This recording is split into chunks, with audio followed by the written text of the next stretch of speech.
Tripura publishers and book sellers অ্যাসোসিয়েশনের বার্ষিক সাধারণ সভা অনুষ্ঠিত হয় রবিবার। আগরতলা প্রেস ক্লাবে আয়োজিত সভায় উপস্থিত ছিলেন জেলা সভাধিপতি হরতুলাল আচার্য, সমাজসেবী সুব্রত চক্রবর্তী, পারুল প্রকাশনের কর্ণধার গৌর সাহা প্রমুখ। রাজ্যের বই বিক্রেতাদের বিভিন্ন সমস্যা এবং সাংগঠনিক বিভিন্ন বিষয় নিয়ে সভায় আলোচনা হয়।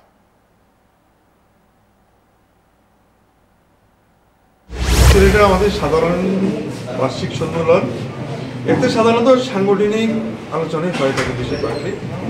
তারপরও আমাদের যে বুক সেলার্সরা মূলত তাদের যে কিছু সমস্যা আছে সেগুলো নিয়ে সরকারের কাছে কীভাবে দাবি দেওয়া পেশ করা যায়, বা বাজারে কীভাবে বুক সেলারদের সম্মানটা আরও ফিরিয়ে আনা যায়।